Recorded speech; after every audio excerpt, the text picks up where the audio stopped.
Welcome to Outer Spaces Live. Hi, Terry. Hey, Orly, how you doing? I'm good. I'm so excited about this. I can't wait to do we have so much to talk about and so much to show on today's episode. I can't wait. I'm going to give all of you guys a couple minutes to join. I know everyone's getting comfy, getting situated. Grab yourself a cup of coffee or maybe a cocktail, depending on where you are or who you are, and get comfy because we've got such great stuff to share with you today. I'm going to give you a super quick little explanation. Outer Spaces Live is a series we've been doing, and we're really upping our game. So this is going to be our best yet. We're so excited to share all this amazing stuff with you. And while we're getting everyone kind of joining us and getting situated, I think we might as well introduce ourselves. Terry Lynn, will you go first, please, sir? Of course. For those of you that don't know, my name's Terry Lynn. I am the co-founder and chief design officer of Outer, and my primary responsibility is to design great products that help you get outside. And we started with our Outer Sofa, and we have quite a pipeline for next year. But in today's live stream, we'll be announcing the very next product, which is our all-weather cover. This all-weather cover, I can't wait to talk about it. I can't wait, and I can't wait to demo it. I've got a really funny, live demo on exactly what the amazing qualities of this cover are. My name is Orly. I'm your co-host. If you guys don't know me or have never met me, it is so nice to have you here. I'm basically a DIY expert. I work mainly within the fashion space. I do a lot of home decor as well. I have a YouTube channel called The DIY Designer, where I do tons of really fun fashion DIY, and really my thing is all about taking basic, simple, boring pieces and turning them into incredible statement pieces. This fabulous sweatshirt is a men's one that I just had some fun with this last week, and this actually goes live tomorrow, which will be super fun. And I also work on the national daytime talk show called Home and Family, which is on the Hallmark Channel. I do fashion and home decor DIY there as well. And I've had my Outer now for a few years, and I'm a loyal fan, and I absolutely love everyone within this company, including Terry, so very much. Now, a quick little, we want to talk about what this is, what Outer Spaces Live, the series is. And I'd love, Terry, if you can kind of lead it off, because you have such a beautiful way of explaining our purpose here. Yeah, Outer Spaces Live is just our way of just exploring how we can better connect with the community. And Outer Spaces Live is exactly what we're doing, which is we are coming to you live from our outdoor spaces to talk about all things outdoor lifestyle. And, I think it's really relevant, especially now more than ever, because people realize how valuable their private spaces are. And during these live streams, and we're planning on hosting one every month, we're here to help you figure out new tips and tricks and how to reclaim your outdoor space. And the other part is that if you don't know, we have a program called the Neighborhood Showroom, where we take our customers and we turn them into hosts. And the idea is that these hosts allow prospective customers to come and check out our furniture, see, touch, feel, talk to these customers, and see what they think of it. And a big piece of the impetus for that was this idea of spaces, places, and styles. We've designed this furniture to be able to fit in any design style, any space, and any environment. So this feels like just an extension of what we're doing with Neighborhood Showroom, where we are going to be able to show you different spaces, places, and styles. So you'll be able to hear a little bit more about my design style, what my space looks like, as well as Orly's and our guest star today, Dini. Yeah, exactly.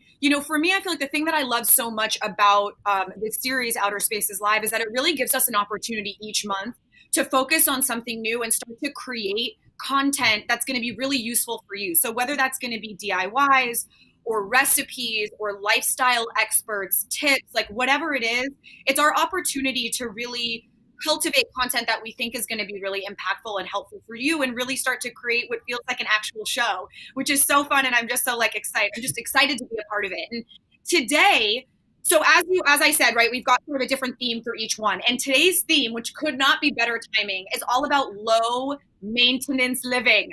Low maintenance, easy breezy. That's what this is about. And so we've got a couple things going on today that I'm excited about. Number one, I have a DIY that I'm going to do live, which is very nerve-wracking and very exciting. I'm going to do a live DIY on a no-sew machine washable pillow cover that you guys can do right now, and you can kind of very quickly transform your space in a super low maintenance way. Dini Klein from Prep and Rally is today's special guest. She is the queen of low maintenance, easy cooking. She's got meal plans. She's incredible. And she's got a delicious cocktail and an appetizer that she is going to demo for us live as well. And then we're going to do the reveal, the grand reveal of the all-weather cover, which I can't wait. And just want to keep you guys kind of up to date about a few other things. Number one, we are giving away a conversation set. Now, if you don't know what that is, that's this bad boy right here. Two of these, right? Two of these guys that you can have together. We're going to be giving one away, and that's going to be happening towards the end of the live stream. So make sure that you stay tuned. Also, Outer is doing its biggest ever sale for Black Friday. So in the email you'll get when this is over, there will be some information there, but just be prepared because it's a big kahuna. It's very exciting. Corey, are you ready to get started with our very first segment? Yeah. I was going to say the low maintenance thing is so important. As we've been doing our pre-rehearsals, right at the end of yesterday's pre-rehearsal, everyone had to go and pick up their kids. And, for those of you out there that have kids, they know how important it is to have things low maintenance, have things easy, but how do you actually do it in a stylish way as well? So a lot of our series is about these things where it's easy, it's quick, it's double duty, that you can take and apply it to your life in your backyard. Yeah. So I know you have a really great hack for how you're able to bring some of the more cozy, high quality elements outdoors like that and bring it indoors like that. Yeah. So for me, as I mentioned, like a big piece for me is I always think about if I'm going to purchase something, make sure it's double duty. So, it's winter in the country. That means the weather's going to be more unsettled. So I don't leave my cushions outside. And what I do is I just buy baskets. I'll just shoot it right here. I'll just hold them up. So, baskets are awesome because they're super versatile. Here's one. This is a water hyacinth basket. Here's one that's seagrass. And, at the, when I'm going to hang out outside, I'll just bring these out. This one is filled with a roll of blankets. And then this one is my pillow. So, when you get baskets, it's super versatile. You can put whatever you want into it. But, I can just quickly, I'll set this up so you can see what I'm doing.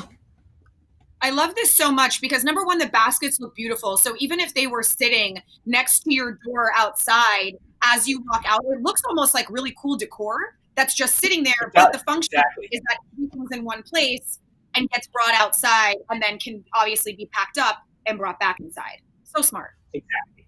So it just makes it super easy because the last thing you want is to make multiple trips to have to get your place set up. So, like the same way that we designed the outer shell, we just want to make it super easy to get it set up and broken down. And I call it the bookends. The more we're able to minimize the bookends and enjoy the things that you love the most, the more likely you're going to actually get outside. I love that. I think having a beautiful basket is such a great tip and something I don't have. So I think I'm definitely going to get that. Now it's time for the DIY. I want to show you guys this DIY because I think that it is such an incredibly useful, simple thing that you can do for indoor or outdoor furniture. This is it right here. This little bad boy. It's so cute. Any fabric you want. And I'm going to show you how to do it right now. So I'm going to unwrap it. I'm going to sort of deconstruct it, and then I will show you how to reconstruct it. Now, while I do this, I'm going to grab something to raise this up, just a scotch. Let's see how that looks. Okay, so what you want to do is you want to start by buying about 1 yard and a few inches of fabric. You need basically a large square. Now, I have a couple of photos I want to show you. Let's put the first two photos because this gives you an idea. That top photo is 1 yard and like 3 or 4 inches of fabric, right? 1 yard might be fine. It really is based off the size of your pillow. Now you can see the pillow is put into it so that the fabric looks like a diamond as opposed to perfectly parallel square on square. So that's how you want to make sure to do it. Make sure to do it on an angle. The next thing you're going to do is fold the corners of your fabric in. Fold them in a little bit. And again, this is going to be finagled based off the size of your pillow. So now let's take a look at the next photo that we have. Next two photos are basically the next step of this. If I unwrap this pillow, you can see this is where we're at. So the photo on the left is when one side has been folded in and the other is still just a triangle. The next photo is when both have been folded in. So what you can see right here is, right, that's what it looks like. The fabric is folded. and then you fold in your other side. Now, what you want to do when you're doing this, guys, is you want it to feel nice and taut. So pull on one end. I'm actually going to angle this down just a little bit more. Okay. You're going to pull this nice and tight. And now we've got this other side. We're going to do the same. This is totally optional, but one thing I really like doing is just taking a simple straight pin and pinning it, because you're not going to see it. It's going to get covered. But what it does is it really allows you to pull on the fabric more evenly without this opening.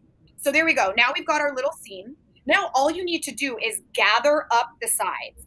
I'm going to gather this side. I'm going to kind of fold it over for right now so that I can grab the other side. And now all you do is tie a knot right here. And the cool thing is that this knot covers up that center seam that we had that we didn't want to see, right? You can already see it's covering it. Tie it once and tie it again. Now, these little tails that we've got right here, you can see they're going one direction, right? They have a direction that they want to go. You're going to want to stick with that. So take this piece, open it up so that it's not bulky, and slide it underneath. Now, one side is hidden, okay? Take the other side again, open it up, and slide it underneath. Now, the last thing you want to do is, again, my favorite word, finagling. You want to make sure that these little corners are nice and straight and perfectly crisp. You want to make sure the knot is fanned out and you're not seeing the wrong side of the fabric. And that is it. The great thing about this, you guys, is that it's no sew, but because there's no fabric glue or anything like that, all I have to do is unwrap this and I can throw it in the washing machine so that I can always keep them clean. This isn't something that's like one and done. I can keep them stored very easily every season, every holiday. So it's a really, really fun DIY, super fun way to upgrade your outdoor space, and it's so low maintenance. I love that idea, Orly. And, you know, I think one thing that I was going to call out, and I think everyone can agree, but I think we all wish we had more space, more storage. Like, I have way too much stuff that I don't know where to put it. So your idea is awesome where, you know, instead of having a lot of pillows, you just have this really flat fabric. And if you actually saw, like, if I walked inside, you saw all the pillows I have that I use to transition from spring to summer, summer to fall, fall to winter. It's too many. So, like, that idea is a great way to do it. And then I think another piece, which is nice, is, you know, part of the, like, I think people get tired of the look. Like, it might look good for a week or two or a month, but after a month, you're like, okay, I want to change it up. And then not only that, but, you know, spring, if you think about the color palette for spring, that really is kind of like the sun-kissed, like, pastel colors. And then as it gets hotter throughout the country, that's where, like, those really vibrant colors comes out. So spring doesn't look really good for summer. And then when you kind of transition into fall, which is kind of how I have mine, you start getting more into the earth tones, right? So, like, it's not really vibrant. And then come holiday, it's really like those jewel tones. So, you know, your idea of doing something like that allows you to easily and cost effectively switch up your space. So love that. Absolutely. You can have one little storage bin with just 1 yard swaths of fabric and pull them out and swap them literally within just a few seconds for a party, for anything you want. So it's really great. Now, there's one other thing I wanted to talk about, which was some plants. Now, Shirley Bobshaw is one of my favorite people in the whole world, and she's actually going to be part of a live stream coming up soon. If you guys don't know Shirley, I highly recommend looking her up. You can find her at Shirley Bobshaw, or she even has a YouTube channel, Eden Makers. She's a gardening expert. And I asked her, what are some really delicious, fragrant plants that are good during the colder winter months that you could have in your outdoor space to create almost like a candle-like aroma? You know, that's one of the beautiful things about the holidays is we have those yummy smells in our house. And so she was saying that gardenia and jasmine are two really great plants that you can do. You know, I've got this tray right here that sits on top of my fire pit when I'm not using it. And it's an opportunity to put decor or put some plants. And I think something like that, a really delicious smelling greenery that functions not only as giving beauty, but giving you a scent, is going to do a lot more in creating a very low maintenance, but like luxurious feeling when you're outside. Yeah, what's nice about what you're talking about is when you design, you know, you're designing visually, but you're also, and then want to say visual, you're thinking, it really is about designing for all of the senses. So like Yeah. thinking about scent is so important. Color, scent, taste, touch, all of it. So that's where like Dini is it's going to be exciting hearing what she's going to make for us today. I know. I can't wait. I can't wait. Well, I want to see if we have any questions for this particular segment that we've done. So do we have any questions? All right. This is from Mary D. Goggin. I hope I'm pronouncing that right. What's the best way to decorate a patio for Christmas? Ooh. Harry, do you have any ideas you want to jump in on? Yeah. I think first and foremost, like when you think about Christmas, like it depends on what your taste is, but there is certainly a color palette that everyone thinks of. So like as soon as you do red and green, and like I said, like jewel tones, like metallic things, that's a really nice way to, as soon as someone walks into a space, like I think they'll immediately know that it's the holidays. So, not to get too stuck in this, but I mean, it really is like, I know when I think of Christmas, I do think about my childhood and all those things that make it so Christmassy. So just go with that. Like I won't tell you what I like to do, but think about the things for your childhood, whether it's wreaths, whether it's taking now what I'm thinking, ornaments and sticking them in your tree, making sure, come winter, we know it gets darker. So make sure you have a lot of ideas for lights, overhead lights. You can't see it here, but I have these hurricanes. So think about like all the variations of lighting, because come holiday in the porch, you might have overhead lights, but there's something not as special about that. So think about all the variations of lights you can do. Think about the color palettes that you have. Think about the smells, like you mentioned, the gardenias and the jasmine. So like if it means having like pine smell, and then from there, think about like how do you make a space cozy? So I have thin throws that are great for like warm summer nights, but think about getting like those fuzzy throws. So it's all about like how do you actually design something where you do engage the senses. So like thicker, fuzzier throws, the scents, the colors. I think that's kind of a good way to start. And I think as I'm talking about this, I'm not really trying to prescribe what you need to do for your style. It's just how you think about it. I like that too. And I think another thing that always creates a really great mood are the holiday lights. So holiday lights don't only need to go up and around the front of your house. You can do them through the back patio space so that you've got whatever, holiday lights you've got going on, you've got them in the back as well. I hope it's okay. I'm seeing myself freeze a little bit, and I don't know if I'm blurry for you guys as well. So I apologize if that's happening. Do we have another question? I'd love to see if we got another one. All right, this one is from M. Batten. We would love outdoor ideas for winter spaces in this crazy season. I think it's a lot about what Terry is saying about, number one, know your style. Know the aesthetic that you have in your indoor spaces. There's no reason that those elements cannot be brought outside. I think that that's a really great way of doing it. Having the baskets, again, so that it's a low maintenance way of bringing things inside and out. Another element that I love is I have the outer rug, which is a really beautiful way of anchoring the space and making it feel cozier, because it really does feel like an indoor space. It's cozy and warm on your feet.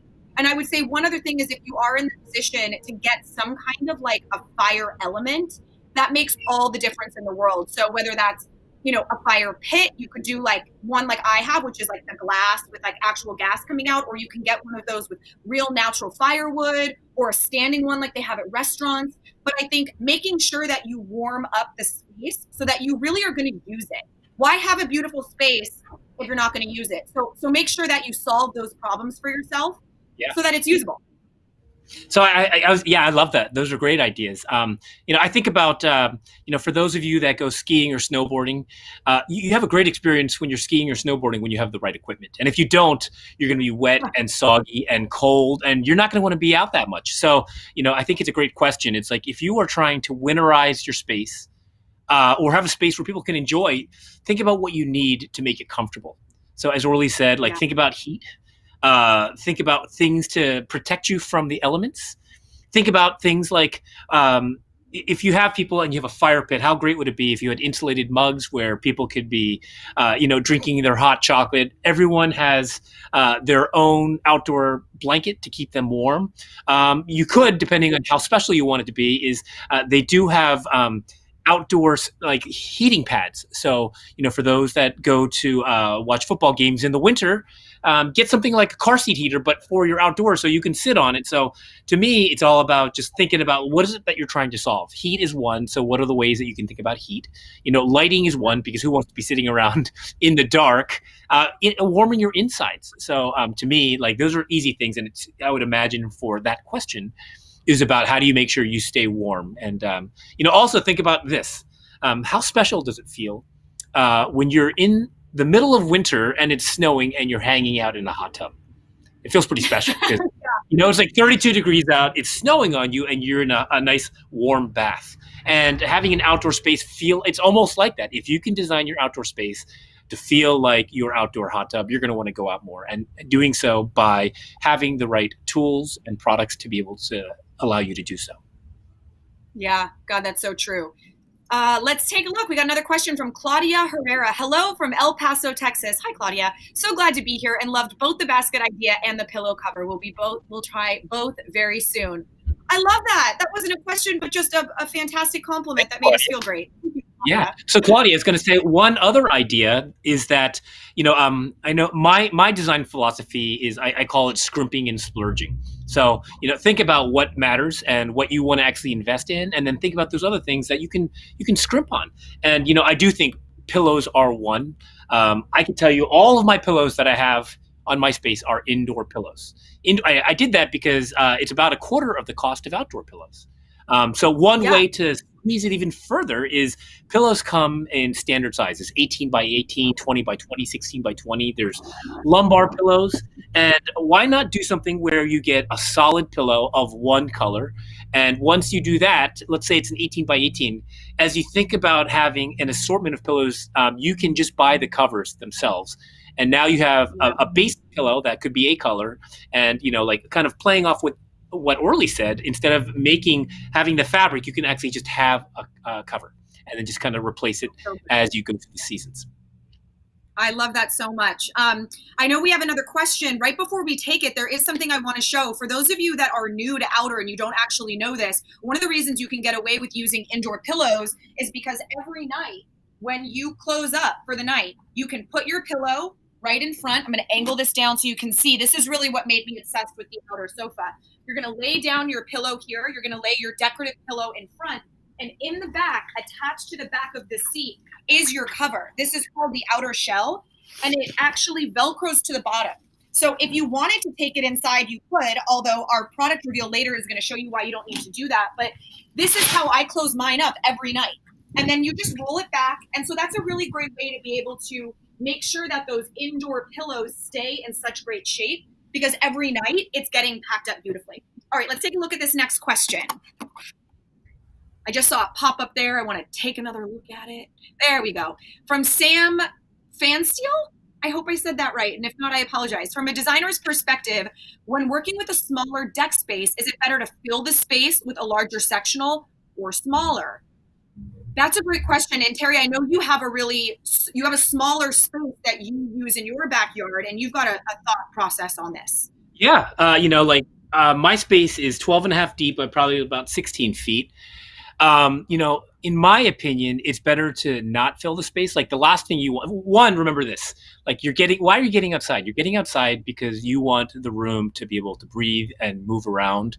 And, when you go inside, into a space that is cluttered or has oversized furniture or too much furniture, it kind of clouds your mind. It makes it feel a little bit stuffy and overcrowded. So my suggestion is go smaller. And if the reason you want a larger sectional is to be able to accommodate more people, I would go smaller and then do something where you have something like poofs that you can move around, because I would imagine for 85% of the time, it's just a few people. And then, when you do decide to have guests over, you can have this additional seating. So the best thing to do for small spaces is to kind of make it right-sized. Another suggestion I have is make sure, like my sofa, I always keep it about 3 or 4 inches away from any wall or a fence. So I have a fence, and the typical inclination is to move everything against the wall so you maximize your square footage, and that actually is the wrong thing to do. It's much better to actually move it away so it feels like it's floating a little bit. So in summary, get something smaller. Think about like how you would use it 85% of the time, and then find additional options for seating that can have a multifunctional use. So whether it be a poof, whether it be accent, it could be a bench that becomes a coffee table. If your idea is that you want to have more space so that you can accommodate bigger parties, think about how often you do that and think about like what you need for most of the time. I love that. And I think another thing to note is that if you don't know this about outer, there are two pieces in the sofa. There's a corner piece and a center piece that has no sides to it. And with those two pieces, you can really customize and configure your sofa in any way that you want.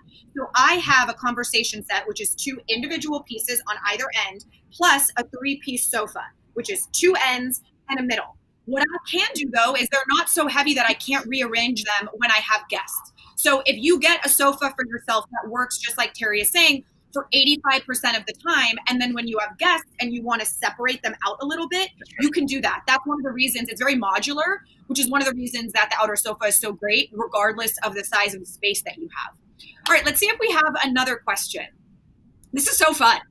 I want all the questions. All right, this is from Sinead Mullins. How do the outers sofa fabrics hold up to wine spills? Can I take this one?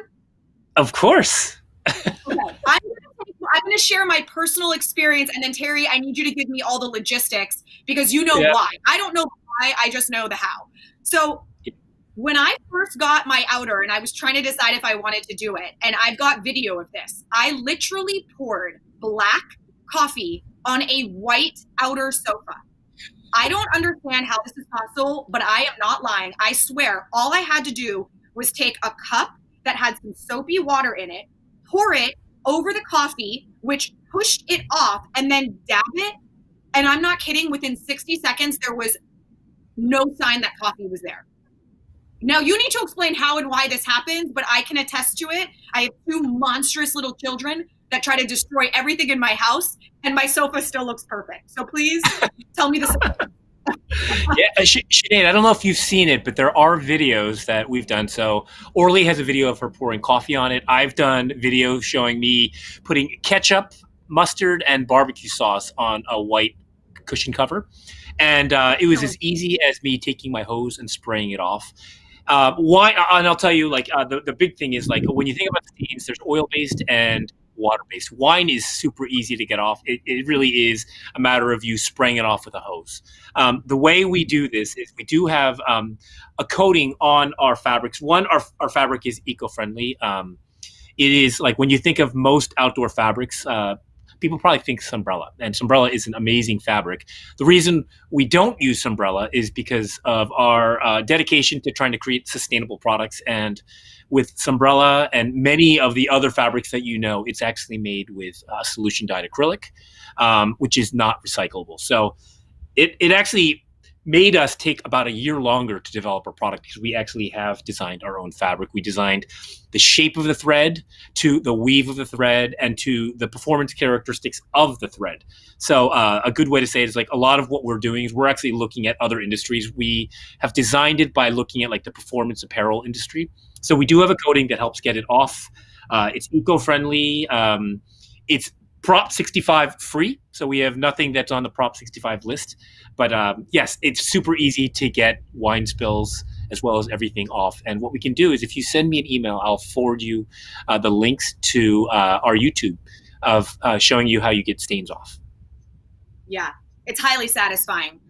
All right, guys, let's take a look at what's coming up next. I'm very excited. Before I do that, I just want to remind everybody that we are giving away a $2,300 value, the conversation set. That is 2 of the individual center chairs. You can keep them facing each other like a conversation set. You can put them together like a love seat. However you want to do it. It's absolutely amazing. And we're giving one away at the end of the live stream. So make sure that you stay tuned. Another reminder, guys, Outer is doing its biggest ever sale. I know the details. It's really good. I can't wait for you guys to hear about it. It's very exciting. You're going to absolutely love it. And then just a final reminder that our very last segment, we are going to talk about the all-weather cover, which is a brand new product that's been in the works for quite some time. And man, is it the perfect timing for it. So let's move into our next segment because we finally get to welcome today's special guest. We're going to welcome Dini Klein from Prep and Rally to this episode of Outer Spaces Live. Hi, beautiful mama. Hey, Dini, how you doing? No, you guys are incredible. I'm obsessed with all these tips and tricks, and I want to just redo my entire space based on your tips. So amazing. Like, I'm so inspired. I love it. Oh, we're so excited you're here. I mean, you're the perfect person to be part of a low maintenance yet luxurious episode. I mean, you're really the perfect person. For anyone that doesn't know you, which is very offensive, oh gosh, I can't wait for this cocktail. I want you to like teleport one to me. Yeah, any excuse, daytime drinking. I mean, that's awesome. How fun, right? I love it so much. I'd love it if you would just share a little bit of you, who you are, what you do with the audience so that they can get to know you for a quick sec. Yes, well, so fun to be here. I'm Dini Klein. I'm a food host and the founder of Prep and Rally, which is a family meal prep subscription service. You can head over to prepandrally.com, sign up for either monthly plan or annual plan, and every single Sunday we send you a fully customizable Sunday meal prep plan, and then 4 simple ways to take those Sunday staples and turn them into dinner Monday through Thursday, which just takes like minutes to assemble. So I'm all about the low maintenance, easy living. I don't fuss. So I love it. I love it so much. And I have my Prep and Rally membership, and I will tell you, it's one of the most delicious and satisfying things. Sunday you prep, and then all week, just like, it's like playing. You just assemble all these yummy ingredients, and dinner's on the table in like 5 minutes. So I'm a huge fan. Dini, before we get started, I know you've got an amazing cocktail, an amazing recipe. I'd love if you could actually like step back and kind of show us your outer space. You have an outer sofa yourself, but I'm dying to see your setup. We live out here. I mean, this is literally our favorite space in the house. We have the L-shaped sectional. Look at that. And just the best. It's just the coziest little nook in our whole house. We entertain out here. The kids are out here all day long. We roast s'mores here. It's just so special. We're such big fans of this. And we moved here, right when COVID hit. We were like, we need some backyard space. I feel like so many people moved into spaces that have yards. And this has literally been a lifesaver. Just like having a space that we can gather around, spend time as a family, and we still have the other part of the yard, which is where all the kiddos things are. I'm like looking at all the chaos over there where it's like a ball pit and but this is real. This is real life. So we kind of, the kids have a section, we have a section. Everyone is just so happy. But we share. We let the whole family hang out here with us. Jeannie, we talked about the idea. Oh, go ahead. Go ahead, Orly. I was like, I love that you're like, I let the kids out here. You're like, I let them enjoy the space as well. I love that. You and me are 2 peas in a pod. Yeah, sometimes we let the crazies out here, right? But at night when we entertain out here, it's just been so great for COVID. We'll have like 1 couple at a time, and we just bring out a really great cocktail, a great appetizer, and it's just great time. Like, I'm just so grateful for living outdoors and also having California weather. So we can really do this all year, which is great. Absolutely. Terry, can I see your space kind of from a further back angle as well? I'll show you in a second. I was thinking, before we go on, I'd love, Dini, like one of the things that we had talked about earlier was really starting a segment calling Places, Spaces, and Styles. So, the idea is that we want to see, your space as you've shown. We want to hear a little bit more. Is it a big space? Is it a small space? I see that you have a 5-piece set. Hear about, how would you describe your style, and a little bit about you have an 8-month-old. So like just giving an idea of who you are so that we understand. Dini. No, definitely. Yeah. So I'm a mom of 3. My oldest is turning 7 soon. My youngest is 9 months now, which is so crazy. It's flying. So I'm a busy mom. We get a lot of use out of our backyard. It's a moderately large, it's like, I would say it's double the size of, maybe it's triple the size of this little outer space here. We have like the junk room over there. So we really use it in all kinds of ways. And my style, I would say, I love like the kind of boho rustic. Again, I have like a little basket there. These are kind of pokey, scary for kids, but I love anything cactus, succulents. I'm very much like a desert vibe boho kind of girl. I want to see your spaces. Show me your space. Terry, let's go. Let's see it. Yeah. Okay. So, we are doing some painting in our backyard. We have the painters pausing for a second. This is real, But right? this is real. Let me see. Can you see my space? So here's my space. Gorgeous. It's not like you'd see. It's not very big. I'm just gonna pan so you see like it is not big at all.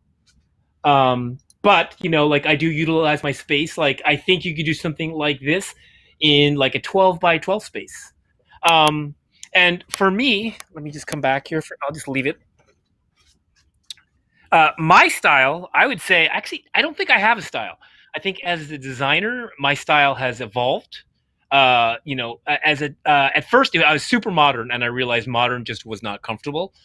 And then from there, I've evolved, and I think of my style like I think about what I like to eat during the day. So I don't think anyone can say my favorite food is. So for me, like I like Asian, I like Mexican, I like Italian. So my style really changes based on my mood, and you can see right now it is a little bit more like global ethnic. I've got lots of textures and colors. The palette is a little bit more muted.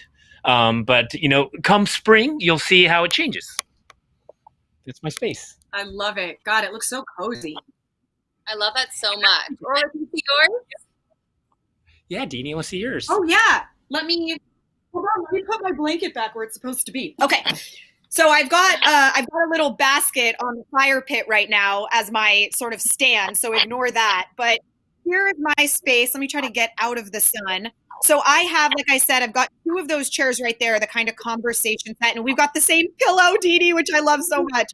And then I've got the fire pit right there. And again, I like to keep a tray on it when we're not using the fire pit function because it really gives us even that much more space, whether it's to put food out or drinks or whatever it is, candles, like we talked about the plants. And then I've got this guy kind of moved off to the side right now because I'm going to be using him to prop something up in a minute. But I also have a little bench that I have on this side, and it just provides a little bit more seating and a nice big umbrella. And I feel like if I think about what my style is, I feel like I'm pretty eclectic. I like new. And I don't mean new, like I don't like buying new things. I like fresh. So that's why I like things like simple DIY that you can do for very little money and very little effort so that I'm always getting something that feels like it sparks my creativity. This is the space that I use the most in my entire house next to my kitchen. I am out here every night writing with the fire on, glass of wine, private space. It's like my sanctuary. And so I like the space to be inspiring. And so sometimes that means newness and freshness and swapping out the details. I love that so much, and I love the idea of a tray. First of all, in your case, where you could cover up the fire pit and use it as like a serving space, more like a table when you want it. I use a serving tray, as you can see over here. We're going to be making our little cocktail and appetizer, but I love using a tray for entertaining because it's just simple and easy. You bring everything out in one shot. It's easy cleanup. Plus, it just looks really chic. This one's super cute with like little leather handles. I love a tray. I'm such a fan. Yeah. Okay. I was going to point out. I was going to say, like, when you think about double duty, like a tray is a perfect double duty thing. Like it looks good. It makes it easy for you to carry lots of things out like a basket. So like as you think about how you decorate your space and the products you need, I would say a basket and a tray are probably 2 of the essentials that really work well. Yeah, I love that. And I was going to say, you can't tease us with images of that delicious food and beautiful cocktail without getting into it. So I'm going to shut up and I'm going to ask you. Yes. I'm so excited about this. This is one of my favorite cocktails. So I've always loved a Bloody Mary, but sometimes it can be a little bit heavy and intense. Plus, it's just, everyone knows what a Bloody Mary is. So why not switch it up and do it in a different way?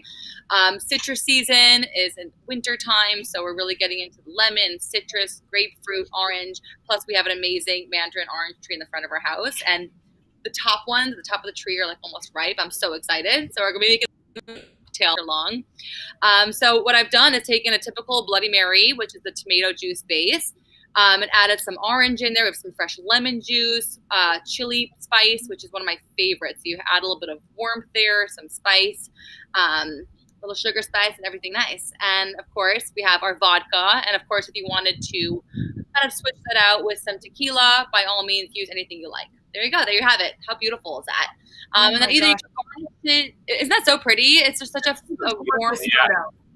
Yeah, it's a super cozy drink. It's like super great for winter. I'm so in love with this drink.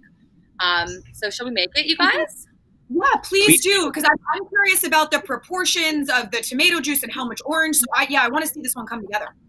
Yeah, so we have the full recipe for you. I think we're sending it out in an email. There's going to be a link to the actual recipe. But honestly, when it comes to cooking, I like to keep things really loosey-goosey and like go with it. I always encourage tasting as you go so you could really make it work for you. If you like it stronger, if you like it more orangey, more tomato-based, really is up to you. So I'm going to just move this over here. See how I'm doing. Doesn't look so pretty. So it starts with, I dust the little edge with some salt and lemon. And the way to do that is I take my half of lemon and I just kind of go around the rim. So you're sort of wetting it. You could also dip it in water if you want, but if we're putting lemon on it anyways, you have the lemon to squeeze in there, may as well use it. Just kind of reinforcing those flavors. So now while it's wet on the edges, I just dip it into a little plate that has some lemon zest and some salt on it. I just have to knock everything over. And you just want to stick it on there. Love that. I would have never thought of putting lemon zest. That's such a great idea. Yeah, it makes it super fresh and delicious. You see how pretty that is? How it like sticks to the edges here? And then once it dries, then it will stay there for you. And it just looks really festive. You get some of that lemon as you're drinking, which is great. So to our glass, you're going to add your orange juice. You could do fresh squeezed or just straight up Tropicana, whatever you use. And then we have some tomato juice, classic. It always reminds me of like the airplane, right? Yeah. Right. So is that like about 2 to 1, like 2 parts tomato juice to 1 part OJ? Yeah, exactly. Cool. But honestly, like switch it up however you like it. I like it. It's basically like half actually. I'm pretty sure I did it half. In the actual recipe I'm sending out to you. And then we have a squeeze of lemon, which is so nice. I love lemon in everything. In all my food, I always finish everything with lemon. And then we have some chili spice, tahini, they call it, chili lime. I got this at Trader Joe's. You can really get it anywhere these days. And you're just going to give that a mix around. And at this point is when you would throw in your, you can put in your ice already now to get this nice and chilled. And then you got your vodka. Throw that on in there, or tequila if you prefer. Again, give it a little mix around. Throw some ice in there, get it nice and chilled. And then you can just take some beautiful oranges. These are blood oranges, which are so pretty. See that? Those are my favorite. Aren't they the best? They're so delicious. And you can just put it on the rim there. And then sometimes I'll take some rosemary if I have rosemary on hand. And I'll just like put it on the fire just to kind of torch it a little bit and get all those aromas out and stick it in. Other times I just have parsley sitting around in the fridge. I'll use parsley. I'm all about using what you got and no fuss. So I never want anybody, whenever you're following my meal plans, I never want anybody running to the grocery store to pick up 2 things if they don't have them. There's always another option of what you can use, something else that you could maybe use from your pantry that you already have. And it's all about just really thinking creatively and utilizing what you got to save a lot of time, a lot of money, and a lot of sanity. So that's really the prep and rally mindset and how I go about everything in my life. So that's the cocktail. It is so delicious. I was going to say, I'd love to, it is such an unexpected combination that I would not have thought about. And, in the absence of us having taste vision, how would you describe a V8 with orange juice? I don't even know how that would taste. So what's so funny is that most people wouldn't think of it together, but they're both very acidic fruits and vegetables. So actually, tomato, I think, is technically a fruit. Isn't it technically a fruit? It is, yeah. Technically a fruit, and both very acidic. So they really go nicely together. Then you have the lemon, so they really pair well together. I remember a long time ago, I made this tomato orange soup, and I remember falling in love with it. And I was like, why can't I take those same flavors and put it in a cocktail? And it's really a match made in heaven. So you have that kind of smoky, spicy, savory, and those are my favorite kind of cocktails. I never like a drink that's too sweet. Usually the best cocktails are like a jalapeno, cucumber, a minty. So those flavors are like spot on for me. So cheers, y'all. I love this so much because I feel like one of the things that I think of with you the most, I think of it with Prep and Rally, and I think of just with you as a person, is there's a lot of like freedom.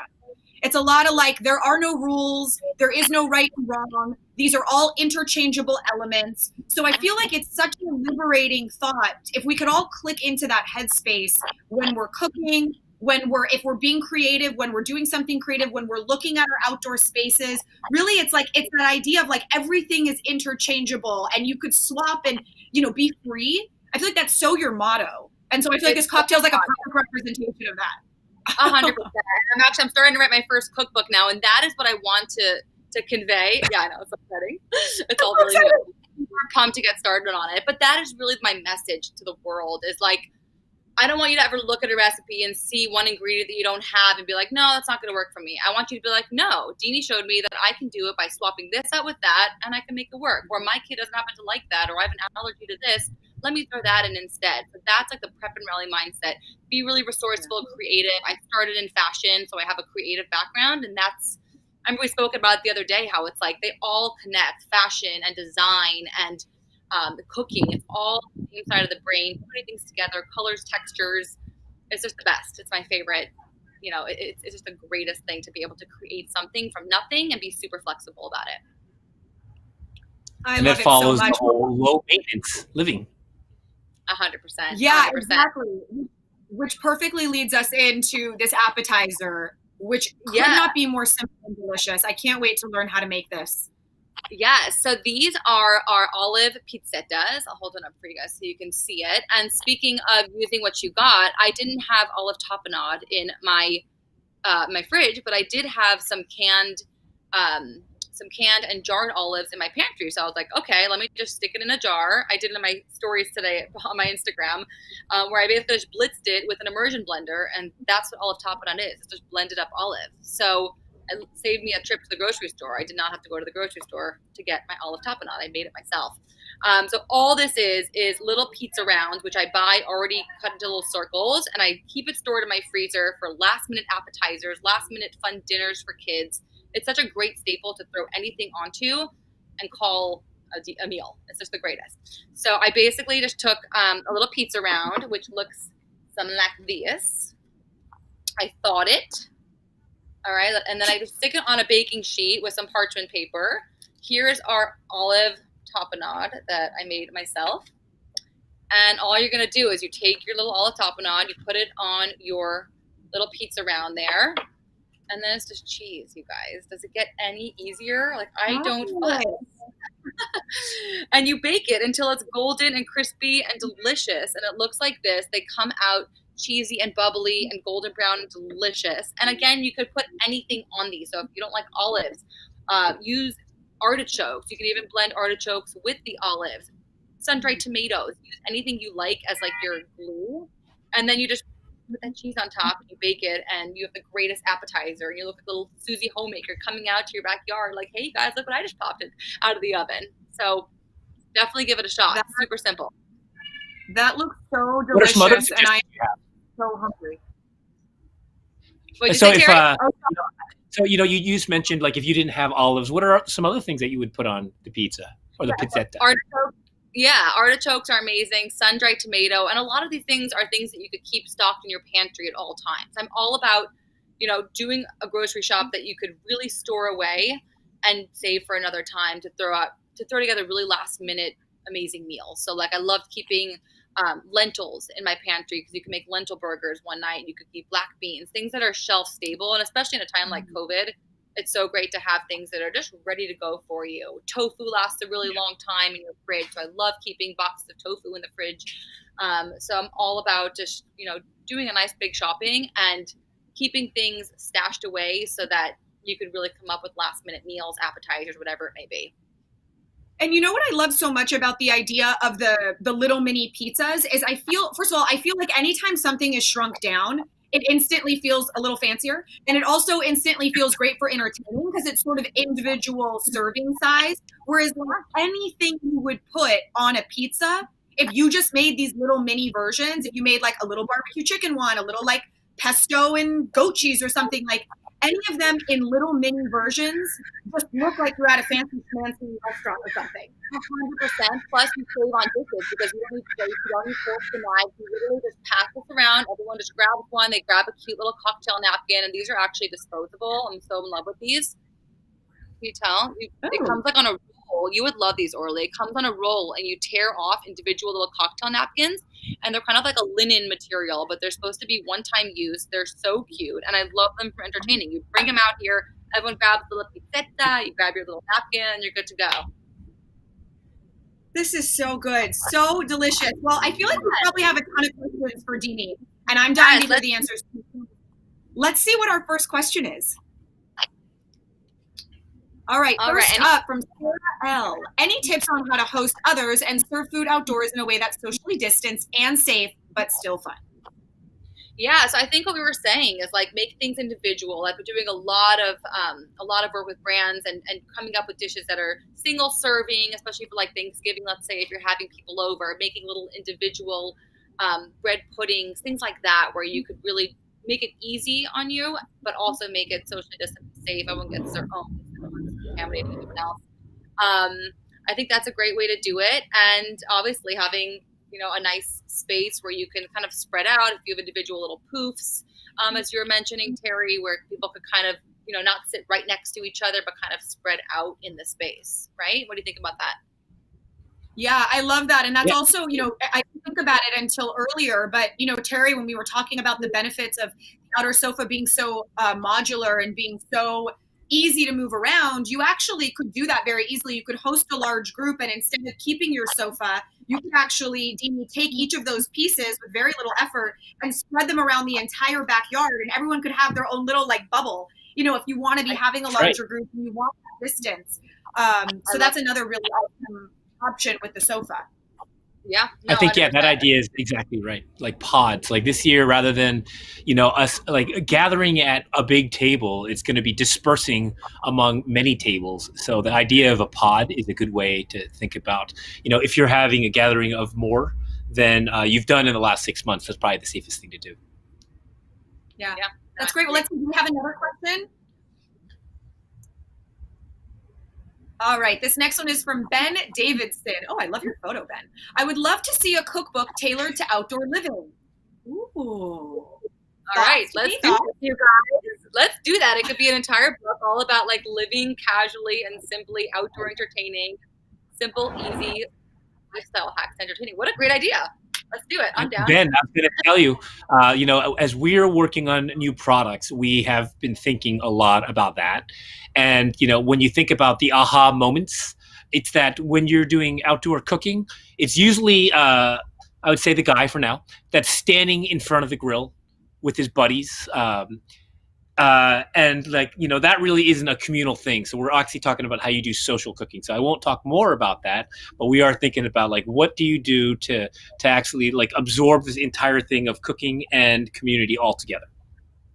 Yeah, and that's what Tapenade as well. It's all about a DIY, assemble your own taco bowl. That's how you get kids to eat really healthy. Exactly. That's what super great eaters. It's really getting them involved in the process of cooking, serving, making it fun. So that's what I'm all about. Yeah. I love that. Great idea. So great. Dini, thank you so much for being a part of this episode of Outer Spaces Live. The cocktail looked delicious. The food looks delicious. I'm going to invite myself over for a socially distanced outdoor hang. I got plenty of room for you guys. Terry, come on over too. I love you guys. It was so fun. Thanks for having me, and definitely try this cocktail. Thanks so much, Dini. The recipe. Great. Thanks for coming on today. See ya. That was so great. We are moving on to our next and final segment here. But before we do that, I just want to do a couple of quick reminders. Number one, we are still giving away the 2-piece conversation set. You know how much I love it. So make sure that you stay tuned to find out who the lucky winner is with that. Remember, guys, that if you are thinking about getting the outer sofa, if you're thinking about your rug, you're thinking about anything, the new product reveal, Black Friday is coming up, and Outer is doing its biggest ever sale. So make sure that you guys stay tuned for that. That information and more of those details will come in the follow-up email after this. So don't worry about it. You don't need to commit too much of that to memory. Now, I'm really excited because we're moving on to the all-weather cover reveal. Now, I am going to do a bit of an unboxing because I just received mine. And you guys, this bad boy launched today. Look at this. I love it so much. It comes in this bag when you get it, in a box, of course, and then you open it up. I've taken it out of it comes in a plastic, like, protective bag with a zipper on it. I've taken it out of that for now. And this is it right here. Now, this is going to be the ultimate solution for if you live in a place that has a lot of weather. Because one of the things is with the outer shell is if you're having a lot of weather, Terry has always recommended bringing those cushions maybe inside if you have a lot of weather.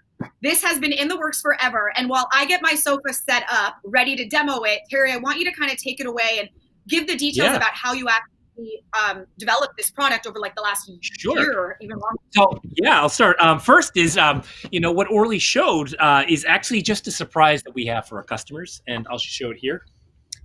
It's a dry bag that we actually include when you buy your all-weather cover.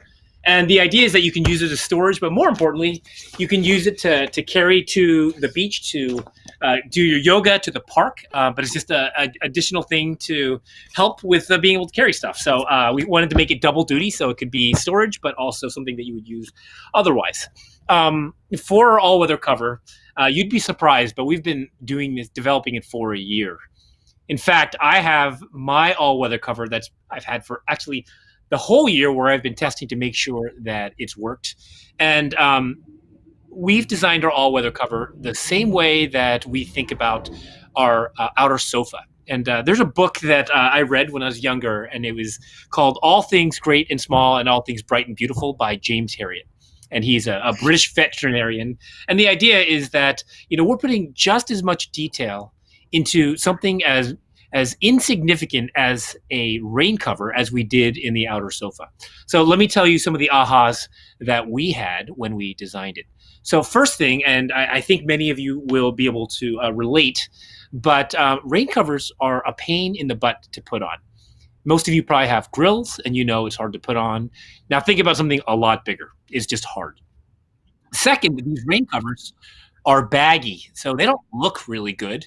And so two things happen if they're baggy. If it rains, water pools on it and it just gets stuck on it, and it's gross when you take it off. And two, if it's baggy, that means if you have high winds, it could potentially blow away.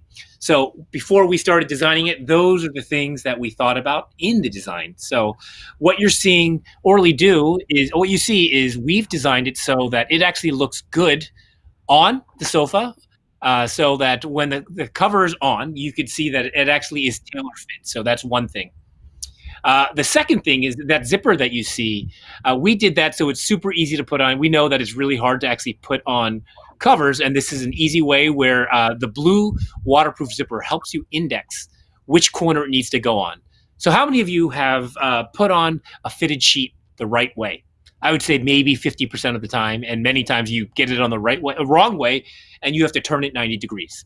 So the way we designed it is exactly which corner the blue zipper goes on, so you get it on right the first time, every time. You can see myself. First of all, you saw how fast it comes together. It really happens so fast, and I do think that's mainly because I feel like when you have something big like this, 90% of the time is you like trying to figure it out. The fact that you have this calling card of the zipper, you know where to start. Not only is it easier because you have the tension, right? So it's open, so it's fixed, and you pull that tension, but it just gives you a starting place, which I love so much. Exactly. So you get it right every time. As soon as you find that blue zipper, you know that it goes in the front left corner, so you get it right. And then, the other thing. So, if you see the design, you can see that the center is angled. It actually follows the shape of when you have your outer shell deployed. And what that does is it sheds the rain. So when I said, water will pool up on those baggy rain covers, ours does not. Water will come off. And then lastly, which you can't see, is we actually have clips on each of the corners of the rain cover. And so what that does is it actually mechanically connects our rain cover to the sofa. So what that means is, if you have this thing on, the only way it's going to come off is if your entire sofa blows away. So a 3-seat sofa is, what is it? It's about 145 pounds. So if you have winds that are that high, then there's not a whole lot we can do. But anything less than that, and it's able to withstand winds of 70 miles an hour.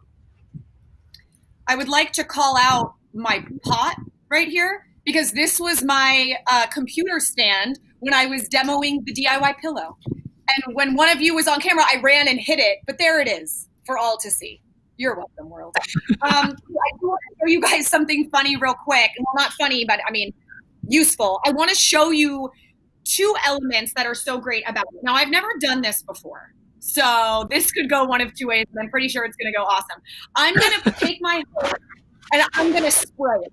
The point of this is for us to see how the fact that it's tight and it's angled, how the water doesn't pool, the fact that it will slide down. The other thing I want to acknowledge, because I'm sure a lot of you are like, you have an outdoor rug, like you're going to destroy the rug. No, you are not, because the way that Gary, in all of his infinite wisdom, designed the outer rug is that you can, just like with the sofa, with a hose, you can hose it off and clean it. So once the water goes down, I will show you how you can then kind of hose it off. So let's see how this works.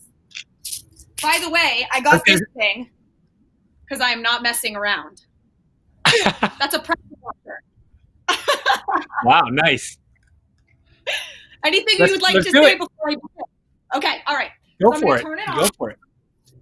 And let's just imagine. And you can see it pouring. So this fabric, we actually designed it very similar to the way we designed our cushion fabric. So it also has a waterproof coating on it. But the one thing in addition to it is that it has something like a Gore-Tex layer that makes sure that it's completely waterproof. It's also rated to the highest rating for UV light fast, so it doesn't fade. So waterproof and fade resistant.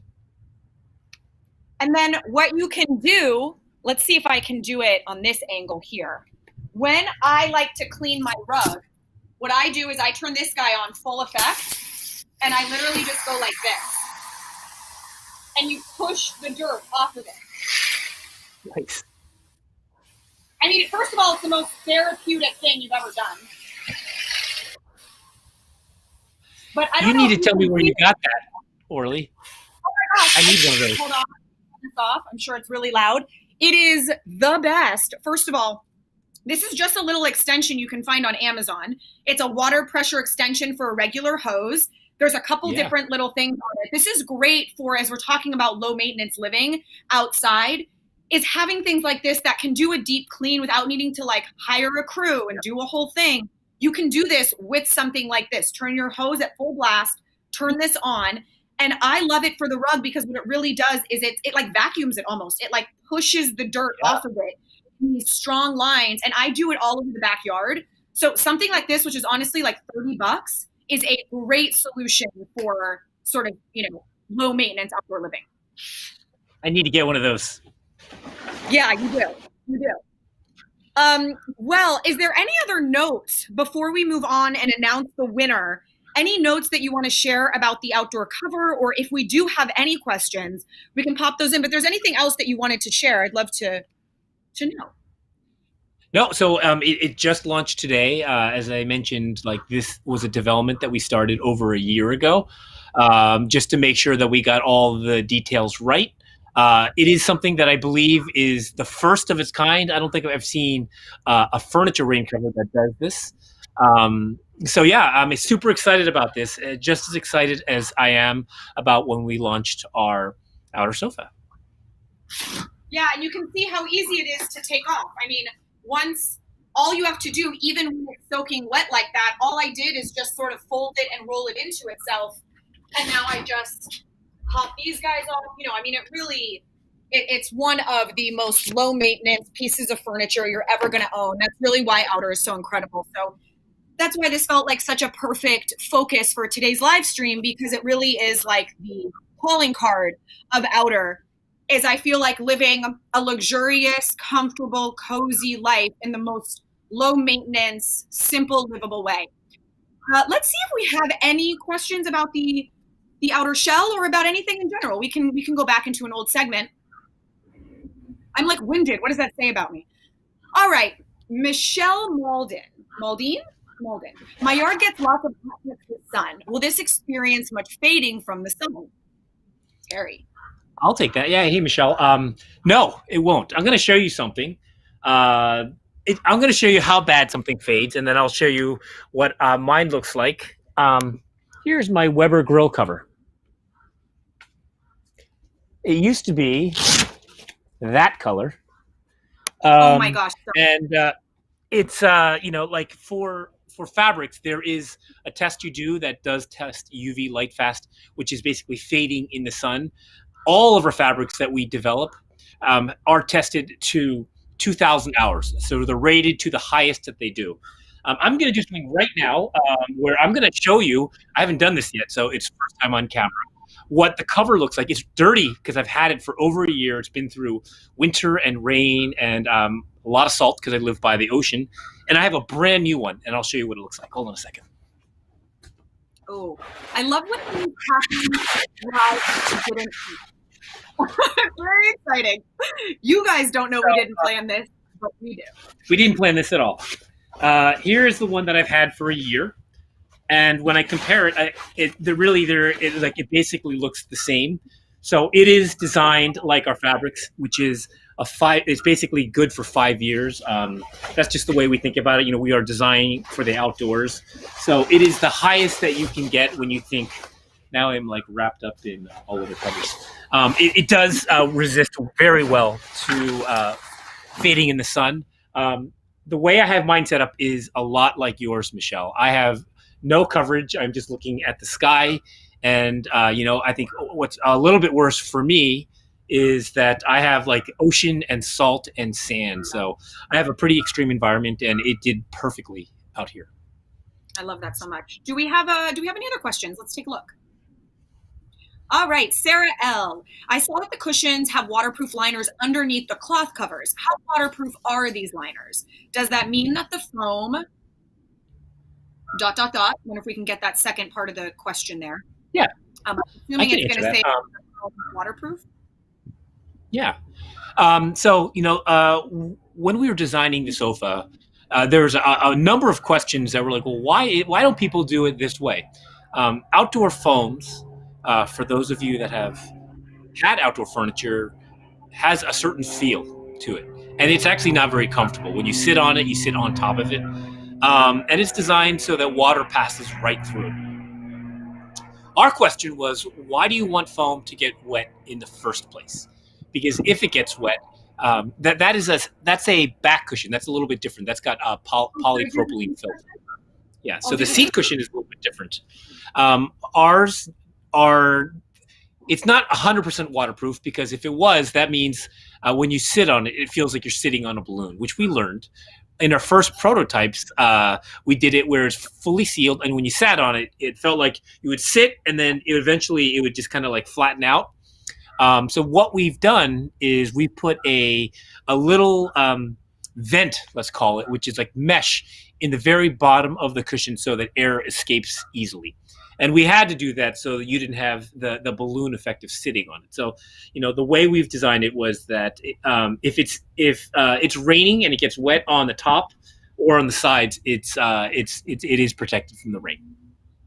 Yeah, and I can tell you, I know you said that the actual cushion itself, and I was kind of trying to show that, but I don't know if you could tell, is that you did it like a mattress. Instead of doing it like a piece of furniture, that actual cushion was, you thought about it like a mattress, and it's got that like pillow top feel. So it's dense, but it has that mushy kind of, it's super, super smushy and comfy. Yeah, we designed it very much like a mattress. Yeah, exactly. You can feel it when you smush on it. All right, let's take a look at our next question. Okay, Matt Garbett. When should I be using the cover instead of the outer shell? Oh, that's a great question. Yeah. So it depends on what your personality type is like. For me, I actually do use my all weather cover all the time, only because it is salty, and like when I touch anything after a day or two, I feel it. So I use it anytime. Really, it's designed for when you do have worse weather. Like the design of the all weather cover was to protect the entire sofa, your entire investment. So it really is up to you. I think in the winter it's really good where you might be colder, you might not be coming outside as much, so that it's just worry free. It's there. You don't have to think about anything getting dirty. Yeah, and just for those, I know I showed it earlier, but one of the benefits of the outer shell, the fact that it's that built-in cover that folds down, right? You can protect it every night just from general dust and moisture in the air and stuff like that. For me, prior to having the all-weather cover, when I knew we were going to get some rain, I live in LA, so we're not getting like weather, but we do get downpours of rain that exist over the course of a week, and everything gets soft. I would just pick them up by the handle, because you saw that it has a handle, and I just throw them in the guest house, and I leave them in there right behind me. And then when the weather's normal again, I bring them out. So 90% of the time, I am just opening and closing them with the outer shell. But when I know we're going to get weather, I now don't need to bring them inside. Now I just pop the all-weather cover. And just like you saw, it looks sleek. Because I do think that's really something to consider is that when you're inside your house and you're looking at your outdoor space, you don't want your covers to be an eyesore that when your stuff's not all open, it's like janky looking. You still want things to look nice, right? So the fact that the cover is good and streamlined and mimics the shape of the sofa, you look outside and you're like, oh, that's nice. So I do think that's another design element that personally I appreciate, because we can see this outdoor space from our entire house. Yeah. Another piece I was going to say is, for me, I don't have a very big home, nor do I have a lot of space. I don't have space to put 3 big cushions in my house. And if I do, it's taking up other valuable space. So the all-weather cover really is the only solution I have to really protect the cushions during the winter and during the rains. Yeah, that's great. I know we're going to do our conversation set giveaway in just a few minutes. I just want to know if you have any other questions that we want to answer before we do that. Let's take a look. All right, Heidi Smith. Hi, Heidi. Will washing the covers too much damage the coating and degrade it over time so that it's less resistant to stains and water? That's a great question. Yeah, so we do have a coating on it, and like anything where there is like a water repellent to it, it doesn't matter what it is. It does degrade over time. Our coating lasts, is good for 25 washes. When you think about how often you wash your cushions now, it's going to be far less than that. And then, another way, like if you do decide to wash it that often, there is a way you can refresh the waterproof coating on it. There's things like a Nick wax that you can use to help with water repellency. But, I've had my cushions for over a year and I've just spot cleaned them. The idea of the outer shell is that it is the sacrificial piece of fabric so that the rest of it doesn't get dirty. So it actually minimizes how much you actually need to throw it in the wash. Yeah, I've had mine for a year and change, and I've never washed them because I keep them covered every night. And then, if the kids get something on, I just spot. Okay, let's see. Do we have another question? All right. Clara Duval, how about mildew? It's so humid here. Yeah, so that's a really good question.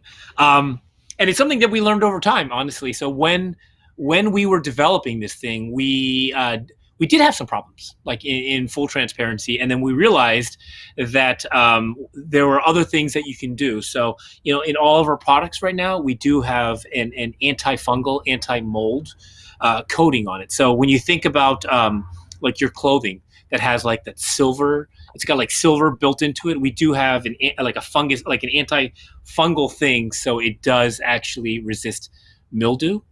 So, and if you do get mildew, just because you can imagine, even if it has it, it's fabric. And if it just stays damp forever, then inevitably it's going to probably develop some mold. Our fabrics are cleanable with bleach. So if you do happen to get mildew, you just you can use like a bleach mixture of 1 to 3 parts, so it doesn't actually affect or discolor the fabrics. Oh, wow. I would have never thought that. That's so cool. You guys just really think of everything. It's actually kind of annoying. I keep waiting for something to stump you. And it's like, nah, we thought of that too. Terry. You know, it's interesting. It's hard. Like all the things that we've done, we design to try to do the best that we can, and we uncover new things, and then we will go and figure that thing out that we didn't think about. So I'm sure there are more things that people will think of that we'll have to continue to solve. Yeah. Yeah, but everything, you guys, if you were on last month's live stream, then you saw, well, actually maybe the one before that when we revealed the rug. One of the things, again, just a quick description, the rug, there's 3 different colors, and the 3 rugs are all woven with multiple colors, so that at far away they look like one color, but at close up there's darker and mid-tone, so that as it gets dirty or dust or spots, it blends in with the overall design. It's things like that you just, and it's made with, like, mine is made with 1,088 recycled plastic bottles, which is just, again, like, there's always an element of being environmentally conscious, an element of thinking how people live so that it's low maintenance, smart material, innovation. Like, you just always think of interesting things. It's really incredible. All right, enough about you. Do we have another question? Let's see. Sarah Magner, our covers available now. They are available right now. So depending on what you bought, what's available right now are our 3-seat sofa, our love seat, and our armless cover. And we are still, we're about to go into production and all the other configurations. They are selling out actually quite quickly. We did a pre-launch with our hosts. So make sure if you're interested in buying it, buy it soon. Yeah, I agree. Let's see, do we have another question? Mary Bogdanov, you mentioned the wicker won't fade or stain, but plastic wicker typically cracks over time in the heat of summer in Phoenix. How is the outer wicker different? Yeah, that's a really good question. With wicker, there are actually 2 grades, a low grade and a high grade, and there's higher grades. The low grade, what you're talking about, the one that cracks, is actually like a PVC type wicker, and those are where you see like kind of promotional prices where you actually can't believe you can get it at that price. But it does come at a cost. It comes at a cost of, after a year or 2, it will crack, it will dry up, and it'll fall apart. And when you think about wicker, there's the material and there's the shape. As we went and did the analysis, flat is actually not as good. Wicker can come in everything from a flat to a half round to an oval to a full round. A full round is the most durable shape. So we have a full round. And then the other thing, as I mentioned, is there are really 2 types of plastics. There is PVC and there is high density polyethylene. Ours is made with high density polyethylene. It's a round shape. It's actually matte. So the whole idea is it's supposed to look more like a true wicker. So ours is the premium kind of wicker that you can get. And this, just for reference, this I assume is flat, right? This thing that I have here is flat? That is flat weave, yeah.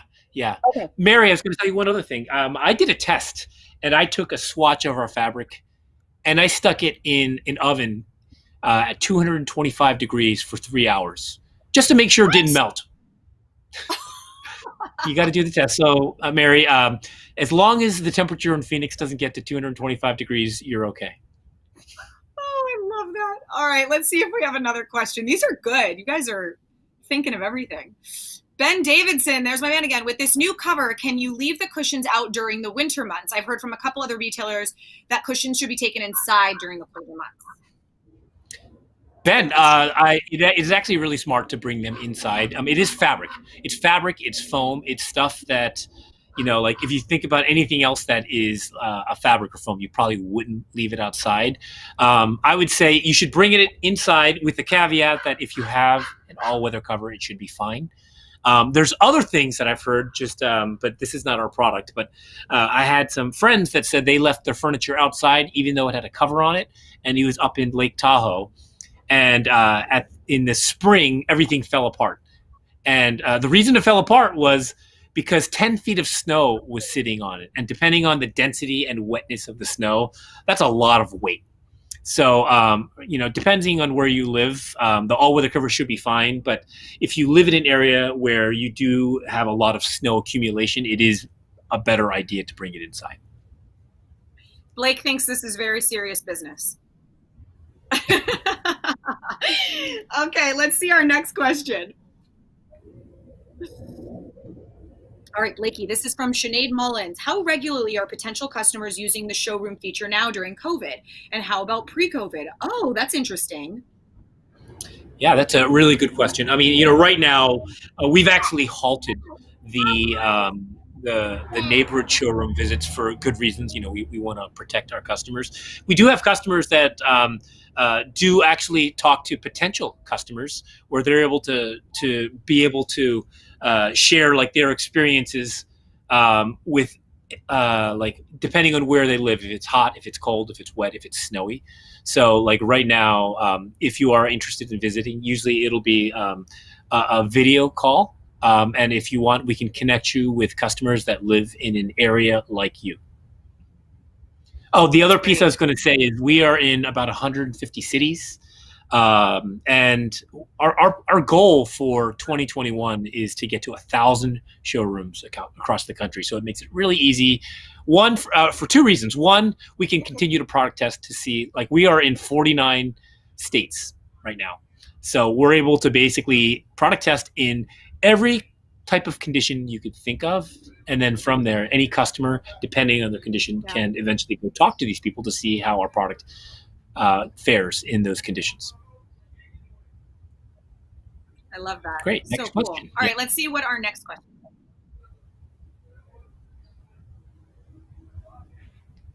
All right, this is from Patricia Retzlaff.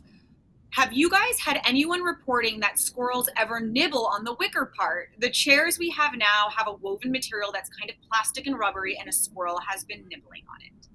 I have never had that issue, and I'll tell you that we have like a band of crazy squirrels that jump around like a trampoline, all these trees in the backyard, and I hear them running across our roof. I mean, we've got probably 20 or 30 squirrels that are like, think that my backyard is their home. And I've never seen anything.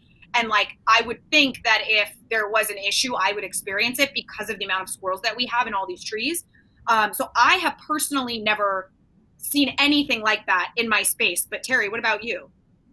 I haven't either. I haven't heard of any of our customers complaining about squirrels. I think it'd be interesting to do a little research to figure out what it is about plastic rubbery materials that squirrels are interested in. Because I've heard that, like rats, if you leave your car out for long enough, they will get under your hood and they will basically gnaw away the wires, because there's something about the wires and the steel that they like that I actually don't know. So it'd be, no, we haven't heard of any issues of that, but it would be good to know like what it is about the material that you have that makes it appealing for them to nibble on. Yeah, absolutely. Okay, let's see. Do we have another question? We do. All righty. Gianna Kinkenon Prescott. What a cool name. I hope I said that right. She's responding to Kathy, saying, I couldn't agree more. We love our outer family. Heartwarming and so refreshing to see how much they care about the people and the planet.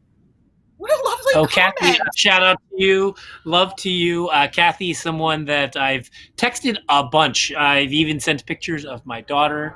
She is a dear host in Mount Juliet. So thank you, Kathy. We love you.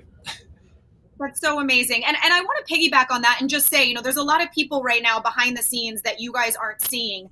that are really amazing. Outer really is an incredible company. Everybody that's involved in the company is so kind, so caring, so focused on the right things. So really, like, I just think that aside from product, really when you choose to get your own outer sofa or your own outer products, it's like it's supporting such an incredible company with such a great culture and such great people. So I feel so lucky to be a part of the family now. I mean, I enjoy this so much. I enjoy our Outer Space Live. You know, we're doing brand new ones every month. So I feel really lucky to be a part of this company. I'm pretending I'm a part of it. And I think it's such a great place. So Terry, should we do the giveaway? Is it time? I think we should. It is time now. Okay, I'm going to let you announce the name. I'm sure it's going to pop up, and I want you to say the name. Okay, here we go. The winner of our conversation set is... I'm so nervous. John Magner. Congratulations. You have won the conversation set. John, congratulations. I'm so happy for you. It's the best. We'll be following up with you. Yeah, I think you're going to love it. We'll be following up with you after this live stream to get all the details so we can get it to you as soon as possible. Yes. And by the way, the unboxing of your outer is one of the most fun things ever. There's this like really cool custom handy dandy tool in there that you're going to love and save. It's a very cool experience. So I'm really excited for you, John. Congratulations. Thank you for being here. Everybody else, remember, Black Friday is coming up. The email that you're going to receive after this live stream will give you all the details. It is an absolutely incredible, major, huge sale. So make sure that you stay tuned for all that info. We can't thank you enough for joining these live streams, these Outer Spaces Live. Putting these together is such a blast for us, and it really means a lot to us. So the fact that you're here, we appreciate it so much. Terry, we are putting together our next one in December. We have amazing guests we're already having planned to come on. It's going to be all about wellness. It's going to be such an incredible one. I'm so excited about, this next one we have coming up as well. This thing is constantly evolving, and we're trying to figure out how to just do it so it's actually it's more engaging and more valuable to you. So if you have any feedback for us of what we should be talking about or any ideas, let us know. We want to make sure that this is engaging and fun for you as much as it is for us. Absolutely. Thanks for being here, guys. Remember, the all-weather cover went live today, and there's going to sell out fast. So if you are thinking of getting one, get on it. Do it now.